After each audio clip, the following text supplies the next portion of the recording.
शनिवार के दिन उत्तर प्रदेश सरकार के कैबिनेट मंत्री द्वारा जनसुनवाई की गई है, जिसके बाद उन्होंने पत्रकारों से वार्ता की है। समाजवादी पार्टी पर जमकर निशाना भी साधा है। उत्तर प्रदेश सरकार के कैबिनेट मंत्री पर्यटन एवं संस्कृति विभाग सदर विधानसभा से विधायक ठाकुर जयवीर सिंह ने ट्रांजिट हॉस्टल में चौपाल लगाकर जनता की समस्याओं को सुना, जिसके बाद उन्होंने पत्रकारों से वार्ता की है। उन्होंने पत्रकारों द्वारा पूछे गए कई सवालों का बेबाकी से जवाब दिया है। विपक्षियों द्वारा लगाए जा रहे आरोपों को भी बेबुनियाद बताया है। उन्होंने समाजवादी पार्टी पर जमकर निशाना साधा है। उन्होंने क्या कुछ कहा है, आइए आपको भी दिखाते हैं। क्या मतलब कांग्रेस ने इमरजेंसी को कहा कि 11 साल से इमरजेंसी है देश में। फिर अब प्रमोद कृष्ण ने कांग्रेस के बारे में कहा है कि कांग्रेस के अंदर इंटरनल इमरजेंसी कांग्रेस के अंदर है। उस पर कांग्रेस के लोग बहुत तीखी प्रतिक्रिया दे रहे हैं। तो कौन देश में नहीं आता? कांग्रेस में एक परिवार का वर्चस्व है, उनका बिना उस परिवार के इशारे पर राजनीतिक सामाजिक निर्णय लेने की क्षमता सब कुछ तो वही थे। इंटरनल डेमोक्रेसी नहीं है, यही तो प्रमोद कृष्ण जी ने कहा है।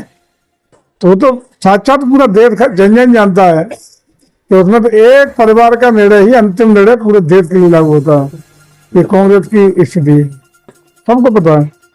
मंत्री जी, इटावा की जो घटना है, लगातार राजनीति हो रही है, दोनों पक्षों की तरफ से किस तरीके से देखते हैं? देखिए, जैसे जैसे चुनाव नजदीक आएगा, एक पार्टी विशेष केवल जात पात फैलाने में, समाज को तोड़ने में अपनी पूरी ताकत लगाने का काम करेगी। उसी का ये परिणाम है कि कहीं भी कोई घटना हो उसको जाति आधार पर तूल देना, जाति रंग देना, सांप्रदायिक रंग देना, उसको जात उपजात में बांटना, यही तो सब उनका उन्हें रोड लगता है कि हमारा शायद अगले चुनाव में इसी से भला होना है। और वही परिणाम है कि वो पीडीए से शुरू करते करते जात तक आ गए हैं और यही रात दिन प्रयास करते रहते हैं कि हर घटना में उन्हें जात दिखाई पड़ती है। न कोई तथ्यों की कोई समीक्षा करते हैं, न तथ्यों की कोई जानकारी देते हैं। वास्तविक घटना की जब तक तथ्यों का परीक्षण न हो जाए, तथ्यों की जानकारी न हो जाए, तब तक बहुत हल्केपन से किसी को भी इस तरह बयानबाजी कर देना ये कहाँ का उचित है।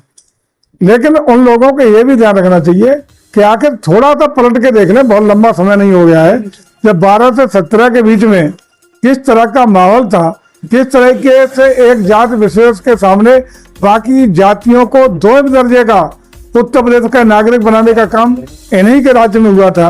उत्तर प्रदेश में जो दुर्दशा हुई थी, सामाजिक वैचारिक, हर जिले में एक माफिया को सौंप दिया गया था। जिस तरीके से वन डिस्ट्रिक्ट वन प्रोडक्ट है, वैसे वन डिस्ट्रिक्ट वन माफिया किसने देने का काम किया था।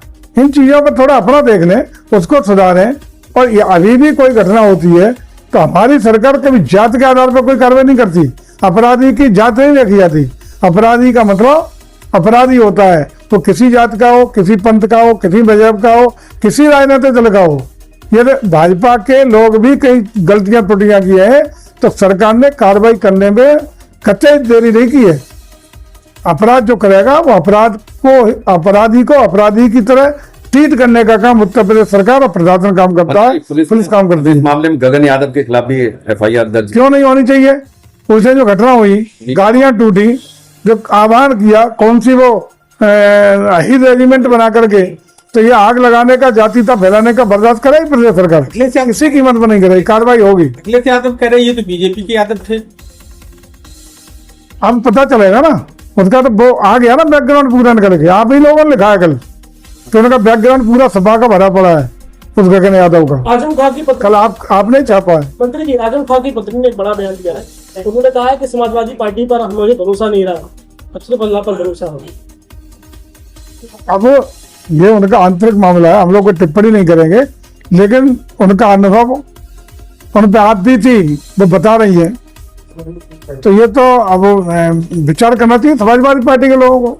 उन्नाव में साक्षी महाराज ने कहा है कि जो कथावाचक थे इटावा में 2 आधार कार्ड रखे हुए थे, तो जात छुपा कर आए, तो क्या आतंकवादी थे जो 2 आधार कार्ड रखे हुए थे? उन्नाव में कहा है साक्षी महाराज। देखिए, 2 आधार कार्ड रखा जाना, नाम बदल के रखा जाना, निश्चित रूप से ये धोखाधड़ी का मामला है।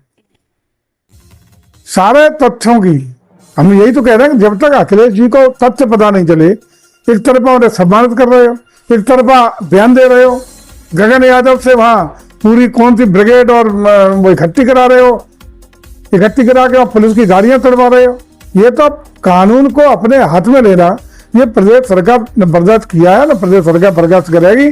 अपराधी के साथ अपराधी ऐसा बर्ताव होगा, किसी दल से जुड़ा हो, किसी जात से जुड़ा हो, कोई बिना भेदभाव के उत्तर प्रदेश सरकार लगातार उसी प्रकार कर रही है, आगे भी करेगी। इसी को लेकर साक्षी महाराज ने कहा कि अखिलेश जो है जातवाद भूलकर समाज में राजनीति करना वो जात, मैं तो शुरू में ये कह रहा हूँ कि अखिलेश जी अब इस पर उतरा है कि जातवाद के आधार पर वैमनस्यता पैदा करके प्रदेश को जातियों में आपसी मनमुटाव कराना चाहते हैं, बिखराव कराना चाहते हैं, सामाजिक सौहार्द खराब करना चाहते हैं, आपसी ताना मारा सामाजिक जो मजबूत है उत्तर प्रदेश का, उसको कहीं ना कहीं दरार पैदा करने का कुत्सित प्रयास ये समाजवादी पार्टी के लोग कर रहे हैं, जो मैं समझता हूँ कोई भी भला उत्तर प्रदेश का व्यक्ति या कोई भी समाज का जो सकारात्मक सोच का व्यक्ति है वो इसको बर्दाश्त नहीं करेगा।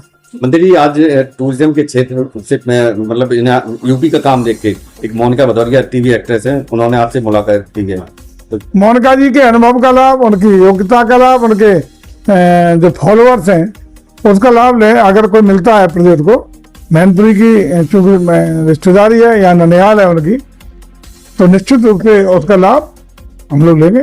काफी राम मंदिर से भी काफी प्रभावित दिखी हूँ। नहीं, निश्चित रूप से उनका लाभ मिलना है तो हम लोग लेंगे।